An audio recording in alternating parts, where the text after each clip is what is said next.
Hi hello friends, എല്ലാ കൂട്ടുകാർക്കും പത്തരമാറ്റ സീരിയലിലെ ഇനി വരാൻ പോകുന്നൊരു അടിപൊളി എപ്പിസോഡിൻ്റെ റിവ്യൂയിലേക്ക് തന്നെ സ്വാഗതം കേട്ടോ.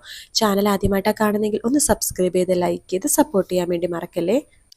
അങ്ങനെ നാളെയാണ് അനിയുടെയും അനാമികയുടെയും വിവാഹബന്ധം വേർപെടുത്തുന്ന കേസ് നടക്കുന്നത് കേട്ടോ. അനാമികയാണെങ്കിൽ ഫുള്ളായിട്ട് എന്തൊക്കെ സംഭവിച്ചാലും എന്തായാലും തനിക്ക് നീതി കിട്ടും, തനിക്ക് ഇന്ന് കോടിക്കണക്കിന് രൂപ കിട്ടും എന്നുള്ള സന്തോഷത്തിലാണ് അനാമിക കേട്ടോ. അനാമികയും അച്ഛനും അമ്മയും രാവിലെ തന്നെ കോടതിയിലേക്ക് എത്തുന്നുണ്ട്. അനിക്കാണെങ്കിൽ ഒരു സന്തോഷവും ഇല്ല. അനി 2 പേപ്പറിൽ ഇങ്ങനെ എഴുതുന്ന പോലും ഉണ്ട്, നാളെ കോടതി വിധി എനിക്ക് അനുകൂലമായിരിക്കും, എനിക്ക് അനുകൂലമായിരിക്കില്ല എന്ന് പറഞ്ഞിട്ട് 2 പേപ്പറിൽ എഴുതി. അത് നിലത്തേക്കിട്ട് ഒരു പേപ്പർ എടുക്കുമ്പോഴേക്കും കോടതി വിധി അനുകൂലമായിരിക്കില്ല എന്നാണ് അതിൽ എഴുതിയിരിക്കുന്നത്. അത് കാണുന്നതും എനിക്കാകെ ടെൻഷൻ ആവാണ്. അപ്പോൾ അതിനർത്ഥം നാളെ എന്തായാലും നവീൻ തന്നെ ചതിക്കും, നവീൻ തന്നെ പറ്റിക്കും. തനിക്ക് ഡിവേഴ്സ് കിട്ടിയില്ലെങ്കിൽ മാത്രമാണല്ലോ നവീന നന്ദുവായിട്ട് ഒന്നിക്കാൻ വേണ്ടി പറ്റുള്ളൂ. അതിനു വേണ്ടി എനിക്ക് ഡിവേഴ്സ് കിട്ടാതിരിക്കാൻ വേണ്ടി മാക്സിമം അവൻ ശ്രമിക്കും എന്നൊക്കെ പറഞ്ഞിട്ട് അനി ആകെ വിഷമത്തിലിരിക്കാട്ടോ. രാവിലെ തന്നെ അനി കോടതിയിലേക്ക് പോകാൻ വേണ്ടി പോകുമ്പോഴേക്കും നയനയും അതുപോലെ തന്നെ ആദർശം ചോദിക്കുന്നുണ്ട്, എന്താടാ നീ വല്ലാത്ത വിഷമത്തിലാണല്ലോ, എങ്ങനെ വിഷമിക്കാതിരിക്കും, എനിക്ക് തോന്നുന്നില്ല ഈ കോടതി വിധി എനിക്ക് അനുകൂലമായിരിക്കുമെന്ന്. അതെന്താ നീ അങ്ങനെ പറഞ്ഞത്? എനിക്ക് തോന്നുന്നത് ഈ കേസ് ഇനിയും തള്ളി പോകുമെന്നാണ്. ഇതിപ്പോ കുറെ പ്രാവശ്യമായില്ലടാ, ഇനി കേസ് തള്ളി പോകുന്നില്ല, മിക്കവാറും ഇന്ന് തന്നെ വിധി വരുമായിരിക്കും എന്ന് പറയാണ്. എന്ത് വിധി? അവള് പറയും വിവാഹബന്ധം വേർപെടുത്താൻ പറ്റില്ല, അല്ലെങ്കിൽ ഇങ്ങനെ കോടിക്കണക്കിന് രൂപ തരണോന്ന്. മുത്തശ്ശനാണെങ്കിൽ അത് സമ്മതിക്കത്തുമില്ല. അതുകൊണ്ട് തന്നെ എന്റെ വിവാഹമോചനം നടക്കാനും പോകുന്നില്ല. എടാ നീ നവീനെ വിശ്വസിക്കടാ, അവൻ നിന്റെ ആത്മാർത്ഥ സുഹൃത്തില്ലേ, അവൻ നിന്നെ ഒരിക്കലും ചതിക്കില്ല. അങ്ങനെ തന്നെയായിരുന്നു എൻ്റെ വിശ്വാസം. പക്ഷേ എനിക്കിപ്പോൾ ആ വിശ്വാസമൊന്നും ഇല്ല ഏട്ടാ. എന്തായാലും ഞാൻ പോയിട്ട് വരാം എന്ന് പറഞ്ഞിട്ട് അനി അവിടെ നിന്ന് പോവാണ്.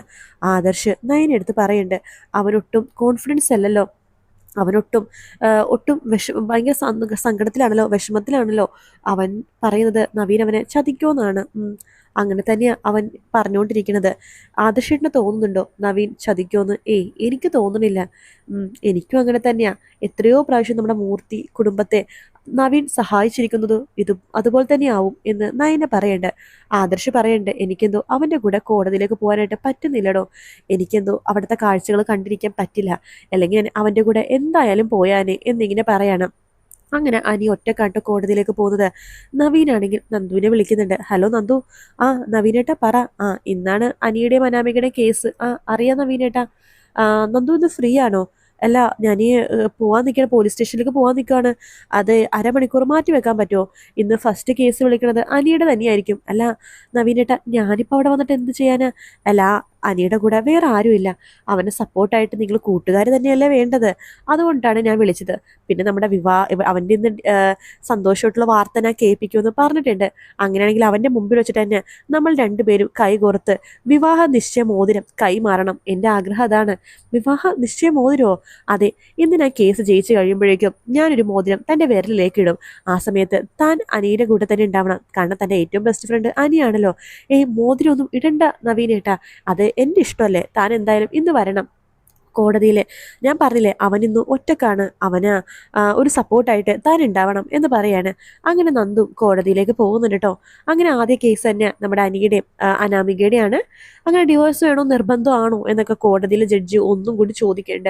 അനാമിക പറയണ്ട്, ഇവന് പല പെണ്ണുങ്ങളായിട്ടും ബന്ധമുണ്ട് യുവർ ഓണർ. അത് മാത്രമല്ല, എനിക്ക് ഒരുപാട് നഷ്ടപരിഹാരം തരാണെങ്കിൽ ഞാൻ കേസ് പിൻവലിക്കാം, ഞാൻ ഡിവോഴ്സിന് തയ്യാറാണ്. അതല്ല 10 പൈസ പോലും തരാതെ എന്നെ ഇറക്കി വിടാനാണെന്നുണ്ടെങ്കിൽ എനിക്ക് പറ്റില്ല, കാരണം എന്റെ ജീവിതം തകർത്തത് ഇവനാണ്. കുറച്ചു നാൾ എന്റെ ഭാര്യനെ പോലെ കൊണ്ടു നടന്നിട്ട് അവസാനമായപ്പോഴേക്കും ഇവന്റെ ആവശ്യം കഴിഞ്ഞപ്പോൾ എന്നെ കറിവേപ്പില പോലെ ഇവൻ പറിച്ചു കളയുമായിരുന്നു എന്ന് പറയണം. അനിക്കെന്താ പറയാനുള്ളത് എന്ന് ജഡ്ജി ചോദിക്കുമ്പോൾ അനി പറയുന്നുണ്ട്, യുവർ ഓണർ, അനാമിക എന്നെ വിവാഹം കഴിച്ചതിന് എൻ്റെ വീടും സ്വത്തും പണവും കണ്ടിട്ട് മാത്രമാണ് അവരൊരു ഫ്രോഡ് കുടുംബമാണ് എന്നൊക്കെ പറഞ്ഞിട്ട് അനിയുടെ കാര്യങ്ങളും പറയുന്നുണ്ട് കേട്ടോ. ശേഷം നവീൻ്റെ ഒഴിവാണ്. നവീൻ കോടതിക്ക് മുമ്പാകെ പറയുന്നുണ്ട്, അനാമികക്കാണ് ശരിക്കും ഒരുപാട് പയ്യന്മാരായിട്ട് ബന്ധമുള്ളത്. അനാമികയുടെ കാമുകൻ ഇപ്പൊ ഇവിടെ ഹാജരാക്കാം യുവർ ഓണർ എന്ന് പറഞ്ഞിട്ട് ഇപ്പോഴത്തെ കാമുകനെ കോടതിയിൽ ഹാജരാക്കാണ്. അനാമികക്കാകെ ഷോക്ക് ആവാട്ടോ.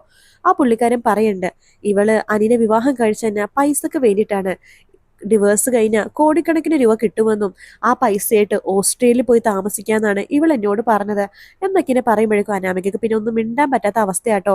ജഡ്ജിക്ക് ഏകദേശം കാര്യം മനസ്സിലായി. ജഡ്ജി പെട്ടെന്ന് തന്നെ പൊട്ടിത്തെറിക്കുകയാണ് അനാമികനെ നോക്കിയിട്ട്. അതെ, സ്ത്രീകൾക്ക് ഇത്തിരി മുൻഗണന സമൂഹത്ത് കൊടുക്കരുണ്ടെന്ന് വെച്ചിട്ട് ഇതുപോലെ അത് മുതലെടുക്കാൻ നിൽക്കരുത്. നിന്നെ പോലത്തെ പെണ്ണുങ്ങൾക്ക് ഇതിനുള്ള ശിക്ഷ കിട്ടിയേ പറ്റൂ. ഇതിലെ ആരാണ് തെറ്റുകാരിയെന്നും ആരാണ് നിരപരാധി എന്നൊക്കെ എനിക്ക് നന്നായിട്ട് മനസ്സിലായി. അതുകൊണ്ട് ഈ കേസിന്റെ വിധി ഞാൻ ഇപ്പൊ തന്നെ പറയാണ് എന്ന് പറയാണ് ജഡ്ജി. അത് കേൾക്കുമ്പോഴേക്കും അനിയുടെ നെഞ്ചിങ്ങനെ ഡക്കിട്ടിക്കാൻ വേണ്ടി തുടങ്ങും കേട്ടോ. അനാമികക്ക് ഏകദേശം കാര്യം മനസ്സിലായി. കോടതിയിൽ എന്തായാലും നല്ലൊരു ശുഭവാർത്തയല്ല കേൾക്കാൻ പോണെന്ന് അനാമികക്ക് നല്ലതായിട്ട് മനസ്സിലായിട്ടോ. അനാമികമാകെ ടെൻഷനായിട്ട് നിൽക്കാണ്. അങ്ങനെ ജഡ്ജി നെട്ടിച്ചുകൊണ്ട് ആ ഒരു കാര്യം പറയാണ്. ഇതില് അനാമികയും അതുപോലെ തന്നെ അനി രണ്ടുപേരും രണ്ട് വ്യക്തികളാണ് ഇന്നു മുതൽ, അതായത് ഭാര്യ ഭർത്താക്കന്മാരല്ല. നിങ്ങളുടെ വിവാഹമോചനം കോടതി അംഗീകരിച്ചിരിക്കുന്നു എന്ന് പറയുമ്പോൾ അനിക്ക് ഭയങ്കര സന്തോഷമാണ്. താങ്ക് യു യുവർ ഓണർ എന്ന് നവീൻ പറയുന്നുണ്ട്. ഇത് കേൾക്കുന്ന അനാമിക ജഡ്ജി എടുത്ത് ചോദിക്കുന്നുണ്ട്, അതെങ്ങനെ ശരിയാവും? എനിക്ക് കിട്ടേണ്ട നഷ്ടപരിഹാരം നഷ്ടപരിഹാരം ഉണ്ടാ? നിങ്ങളെ അനിക്ക് വേണം നഷ്ടപരിഹാരം കൊടുക്കാനായിട്ട്. ഇത്രയും നാളും അയാളെ മാനസികമായിട്ടും ശാരീരികമായിട്ടും ഉപദ്രവിച്ചതിന് നിങ്ങൾ വേണം അനിക്ക് നഷ്ടപരിഹാരം കൊടുക്കാനായിട്ട്. യുവർ ഓണർ അത് എന്ന് അനാമിക പറയുമ്പോൾ ഇനി ശബ്ദിച്ചു പോകരുത്. 10 ലക്ഷം രൂപ അനിക്ക് നഷ്ടപരിഹാരം കൊടുത്തിരിക്കണം.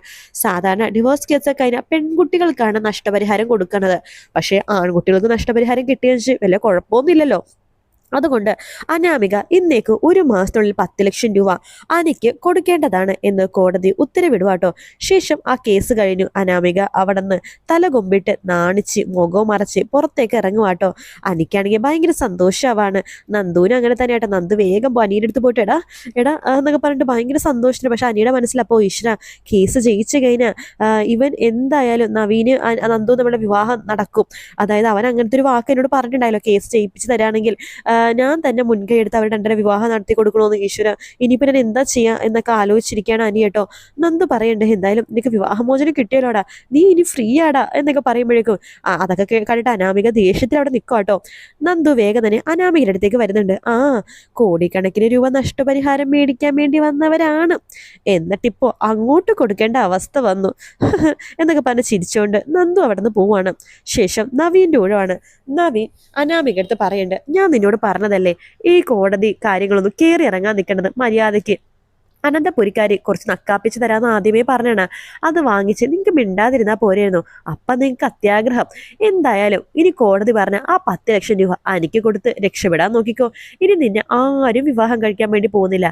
നീ ഒരു ദരിദ്രവാസിയാന്ന് അറിഞ്ഞ പിന്നെയാണ് ആ പയ്യനുണ്ടല്ലോ നിന്റെ പുറകെ നടന്ന പയ്യൻ, അവൻ പോലും വാക്ക് മാറ്റിയത് എന്ന് പറഞ്ഞിട്ട് നമ്മുടെ നവീനും അവിടെ നിന്ന് പോകുക കേട്ടോ. അനാമികക്ക് ശരിക്കും ഒരു തിരിച്ചടി തന്നെയാണ് കിട്ടിയിരിക്കുന്നത്. ശേഷം നന്ദും അനിയും അതുപോലെ തന്നെ നവീനും കൂടി റെസ്റ്റോറൻറ്റിലേക്ക് പോവാണ് ഫുഡ് കഴിക്കാൻ വേണ്ടി, ആഘോഷിക്കാൻ വേണ്ടിയിട്ട്.